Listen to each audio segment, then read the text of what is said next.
Jeremiah 31:3 says, I have loved you with an everlasting love. With unfailing kindness I have drawn you to myself.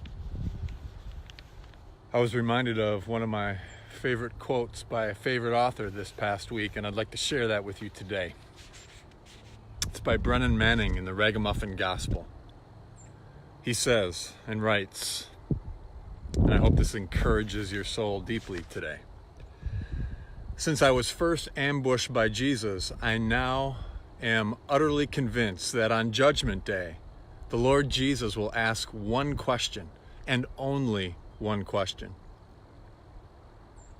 Did you believe that I loved you? That I desired you? That I waited for you day after day? That I longed to hear the sound of your voice? The real believers will respond and say, I believed in your love, and I tried to shape my life as a response to it. But many of us who are so faithful in our ministry, our practice, our church going, are going to answer, well, frankly, no, sir. I never really believed it.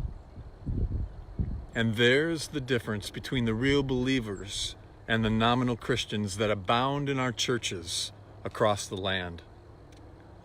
No one can measure like a believer the depth and intensity of God's love. But then again, no one can measure like a believer the effectiveness of our gloom, our pessimism, our low self-esteem, our self-hatred and despair that block God's way to us.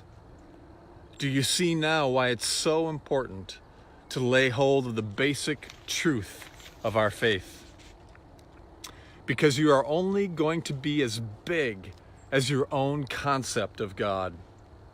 We make God in our own image, and he winds up being as fussy and rude and narrow-minded, judgmental and legalistic and unloving and forgiving as we are.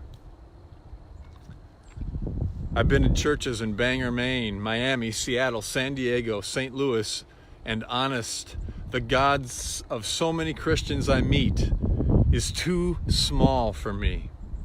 Because he is not the God of the Word. He is not the God who is revealed in and by Jesus Christ, who at this moment comes to you and says, I have a word for you.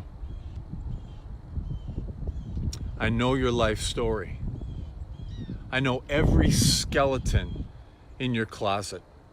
I know every moment of sin and shame, dishonesty, degraded love that darkens your past. And right now, I know your shallow faith, your feeble prayer life, your inconsistent discipleship. And my word for you is this: I dare you to trust that I love you, just as you are, not as you should be, because none of us are as we should be.